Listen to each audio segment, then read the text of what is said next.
paragraf pertama. Tapi kayaknya opening dulu aja kali ya. Oke deh.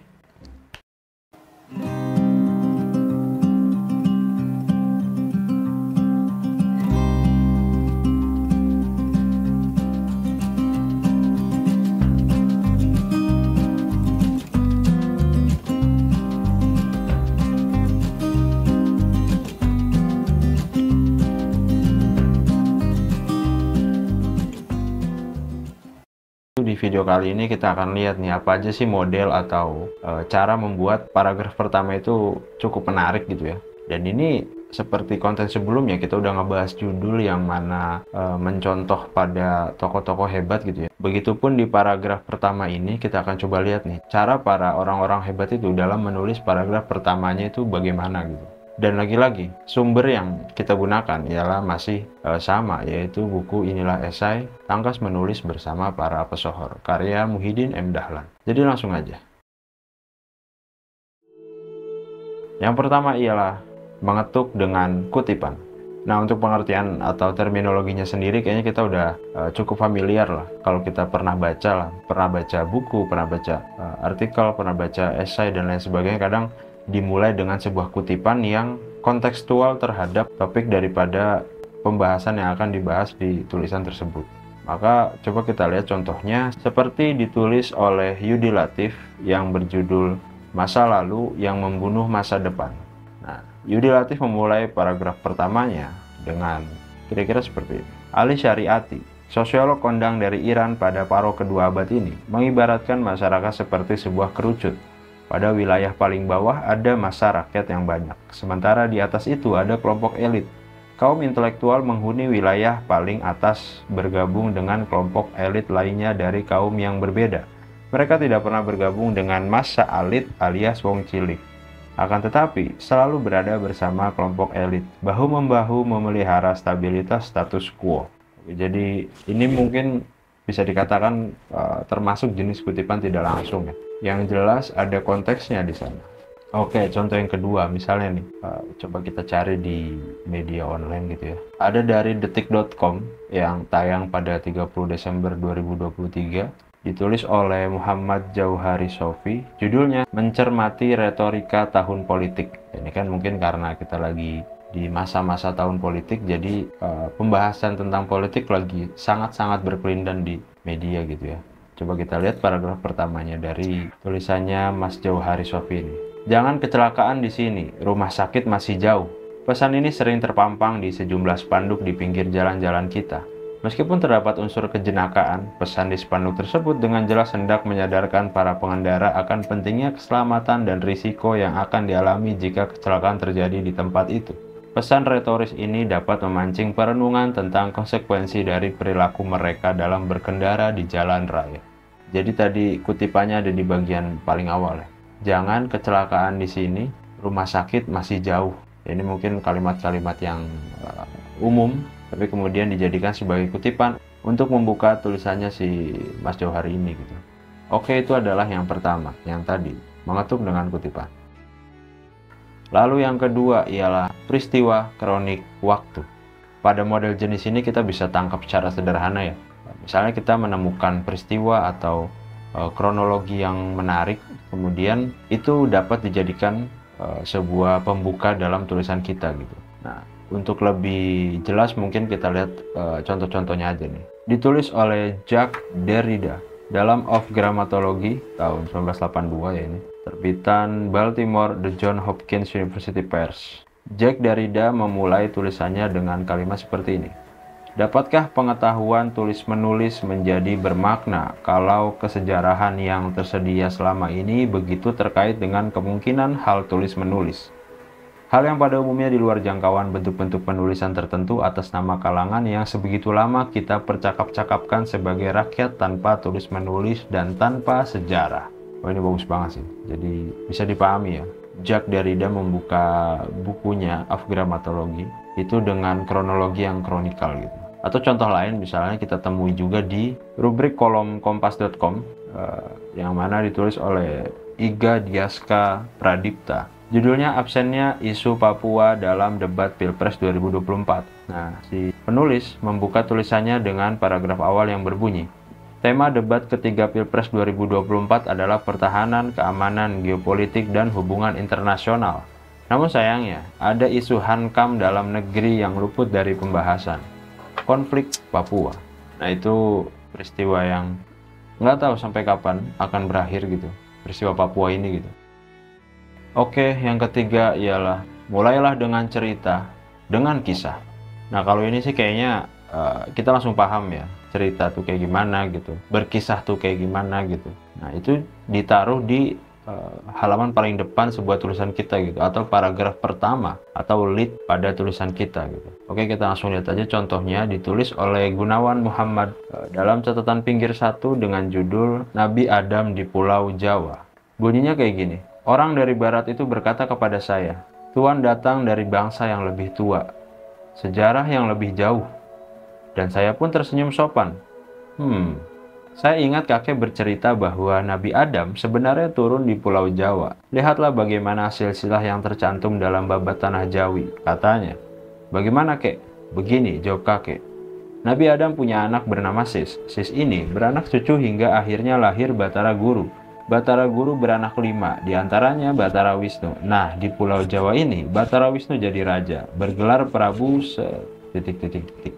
Nah itu, jadi GM atau Gunawan Muhammad coba bercerita tentang dialog antara cucu dengan si kakek yang bercerita tentang Nabi Adam di Pulau Jawa. Kisah yang amat sangat menarik ya. Atau contoh lainnya nih, kalau ini sih kayaknya pakai contoh tulisan gue sendiri aja. Jadi gue pernah menulis di Detikcom, maksudnya menulis di rubrik kolomnya Detikcom, tayang di rubrik kolomnya Detikcom. Judulnya ChatGPT dan Disrupsi Peran Guru.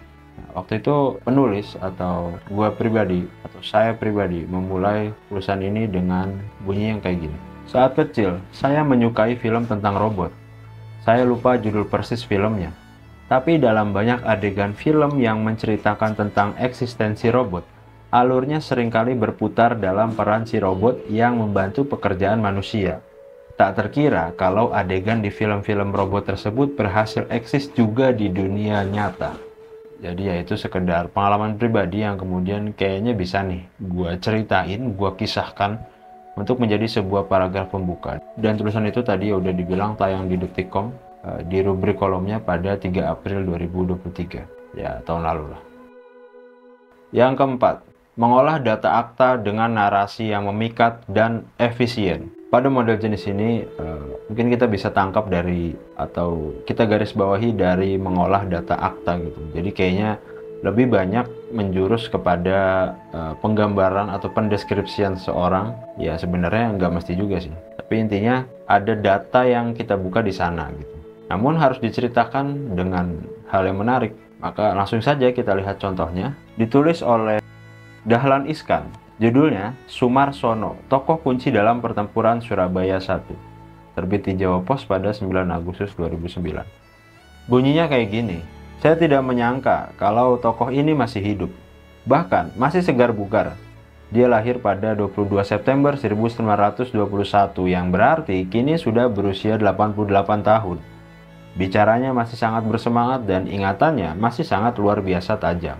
Kegambar ya. Atau kita lihat nih, mungkin tulisan Bung Karno yang berjudul memperingati 50 tahun wafatnya Karl Marx juga menggunakan model pembuka paragraf atau pembuka esai di paragraf pertama yang tadi mengolah data akta gitu. Coba kita bacain aja.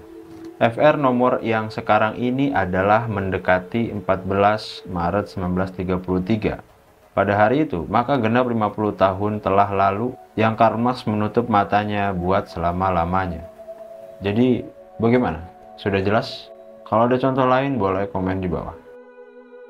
Yang kelima ialah mengajukan sejumlah pertanyaan. Nah untuk model ini kita sempat bahas juga di video sebelumnya. Nanti cek aja. Tapi mungkin kita ulas sedikit ya. Pada dasarnya kalau kita menggunakan model pembuka esai di paragraf pertama dengan mengajukan sejumlah pertanyaan, maka kita akan mendapatkan keuntungan ganda nih, mendapatkan 2 keuntungan sekaligus lah kira-kira.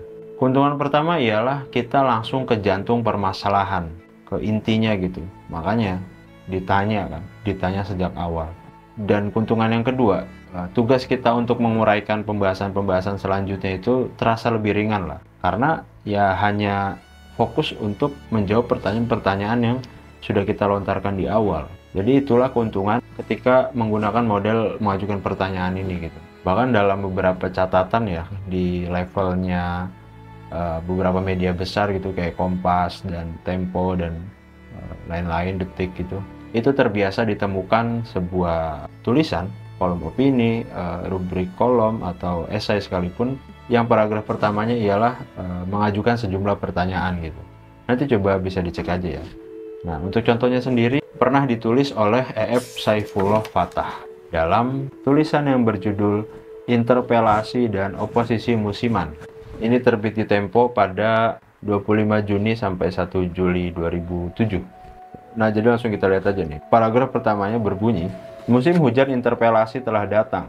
Ketika masih harus mengurus interpelasi soal resolusi Dewan Keamanan PBB tentang sanksi atas Iran, pemerintah saat ini mesti menghadapi dua interpelasi lain. Sejumlah cukup besar anggota DPR melayangkan interpelasi soal penanganan luapan lumpur Lapindo. Lalu sejumlah anggota DPR juga mulai menggalang interpelasi soal kisru minyak goreng. Bagaimana kita memahami radikalisasi DPR ini? Apakah tengah terjadi penguatan oposisi dalam lembaga legislatif? Apakah peta politik kita sedang berubah dan pemerintah makin terpinggirkan oleh arus oposisi yang makin kuat, luas, dan besar? Jadi memang tidak langsung pertanyaannya nih kalau tulisannya F ini. Lebih kepada ada bridgingnya dulu lah. Tapi bridgingnya itu ya kayak untuk bertanya juga gitu. Konteksnya adalah bertanya. Oke, atau contoh lain deh kita lihat nih. Dari rubrik kolom kompas.com terbit pada 18 Januari 2024, ya ini masih baru banget. Judulnya, Apakah Sekolah Masih Perlu? Ditulis oleh Prof. Al-Makin. Pembukanya kayak gini. Dalam era serba disrupsi saat ini, wajar saja jika terbersit pertanyaan tentang peran sekolah dan kampus. Apakah sekolah masih diperlukan? Apakah kampus perlu dipertahankan? Jadi mengajukan sejumlah pertanyaan di paragraf pembuka tulisan kita. Itu sih memang menarik ya. Coba nanti komen di bawah untuk bisa kita sharing-sharing dan lain sebagainya. Lanjut, yang keenam ialah menyapa si yang mulia. Pada model ini sih mungkin dapat kita tangkap secara sederhana lagi ya. Ini biasanya tulisan-tulisan yang ditujukan untuk kepada seseorang yang kita anggap lebih besar lah. Ya entah apapun itu, entah derajatnya lebih besar, entah status quo-nya dan lain sebagainya gitu ya. Langsung aja kita lihat contohnya. Seperti yang ditulis oleh Muhammad Hatta berjudul Indonesia Merdeka pada tahun 1928. Ia memulai tulisannya dengan paragraf pembuka yang berbunyi seperti ini. Tuan Ketua, Tuan-tuan Hakim yang mulia, Indonesia Merdeka telah menjadi suara pelajar Indonesia muda. Mungkin suara ini belum terdengar oleh pihak penguasa, tetapi pada suatu waktu, suara itu pasti akan tertangkap. Suara itu tidak dapat diabaikan begitu saja, karena di belakangnya berdiri suatu kemauan keras untuk merebut kembali dan mempertahankan hak-hak tertentu, yakni agar dapat dibentuk suatu negara Indonesia merdeka, cepat atau lambat. Oke, kebayang ya. Jadi mungkin ini konteksnya adalah karena ini yang disapa adalah hakim, mungkin ini seperti sebuah pleidoy atau pembelaan gitu. Oke, contoh selanjutnya kita lihat nih ada ditulis oleh Suciwati, istri almarhum Munir. Tulisan yang ditulis oleh Suciwati ini berjudul Surat Buat Presiden. Terbit di Tempo 2-8 Mei 2005. Bunyinya kayak gini.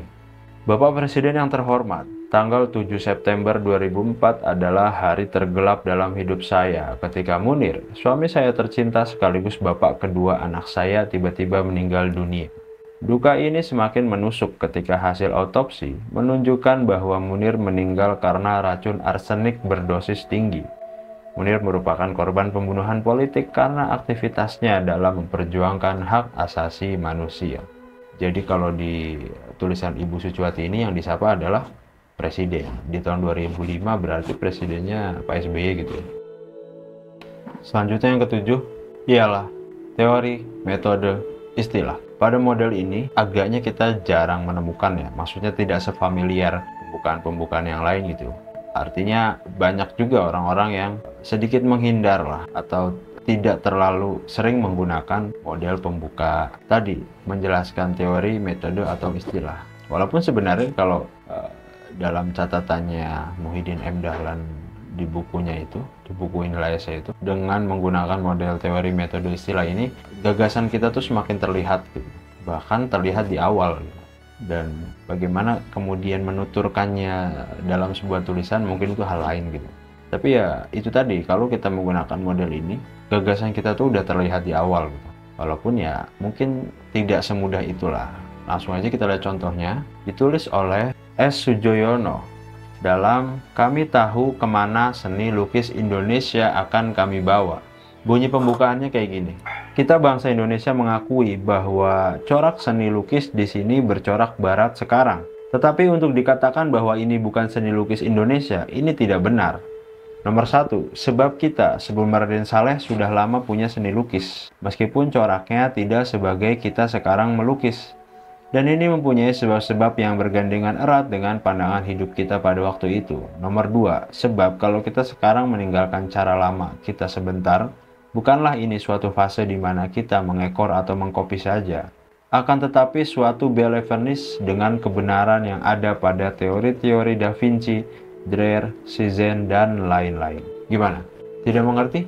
Sama, saya juga tidak mengerti tentang seni-seni gitu kan. Tapi ini menarik. S. Sujoyono menurut gue sih cukup berhasil lah mengantarkan pembahasan yang spesifik banget tentang dunia seni, tapi kepada orang awam gitu, kepada orang luas gitu. Oke, coba lanjut kita lihat ke contoh yang lain. Nah, ini dari rubrik kolom Kompas. Tulisannya sih ditulis oleh BRIN ya, tim dari BRIN gitu. Karena ini mengatasnamakan BRIN gitu kan. Berjudul Legitimasi dalam Cerita Rakyat Nusantara. Bunyinya kayak gini. Sejarah yang panjang. Hirogami dan legitimasi merupakan sejarah yang krusial pada tatanan kekuasaan. Hal itu sesuai dengan pengertian legitimasi, yaitu penerimaan dan pengakuan atas kewenangan yang diberikan oleh masyarakat kepada pimpinan yang telah diberi kekuasaan. Surbakti 2010. Nah, ini yang ke-8 atau yang terakhir adalah paparan umum. Ya udahlah, ini sih nggak usah dijelasin lagi. Paragraf pertama dengan model paparan umum itu sangat banyak kita jumpai gitu. Namun pertanyaannya kan gini, apakah kemudian tulisan yang menggunakan gaya paparan umum dalam paragraf pembukanya merupakan tulisan yang tidak menarik gitu? Ya enggak juga.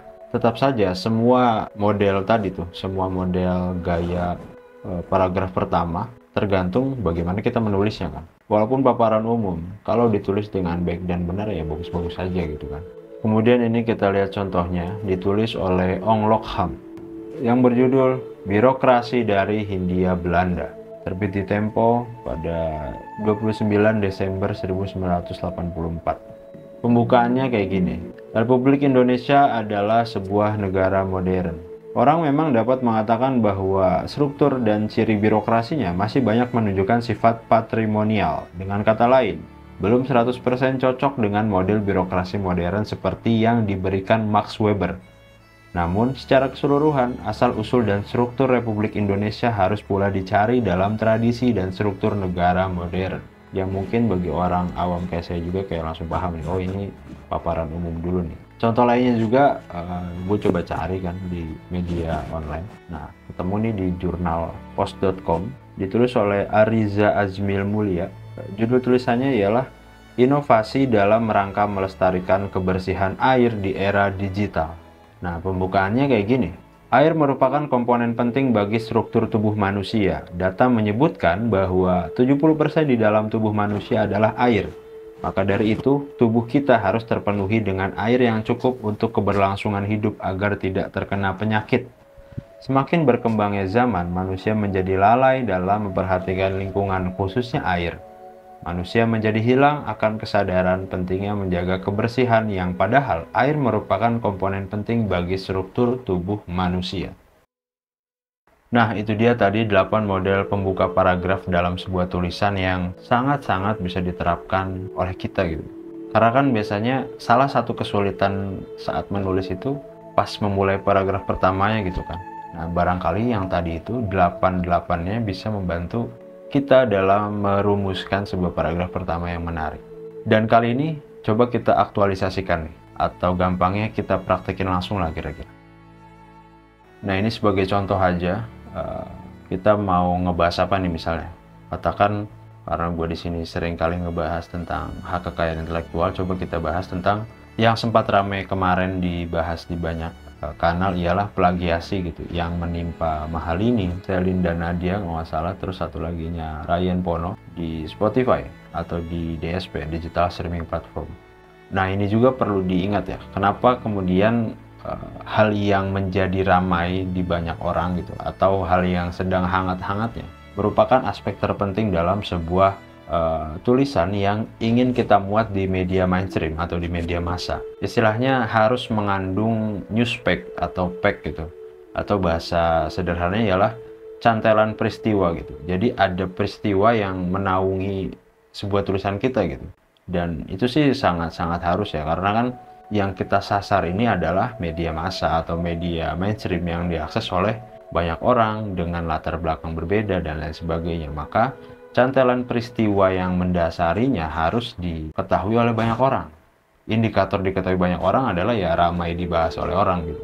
Makanya ini coba kita ambil contoh yang sempat ramai dibahas oleh banyak orang. Oke, tadi ya kasus plagiasi yang menimpa beberapa musisi itu. Katakan kita buat judulnya seperti ini: menyoal lemahnya perlindungan hak cipta di Spotify. Menyoal lemahnya perlindungan hak cipta di Spotify, atau bisa di digital streaming platform.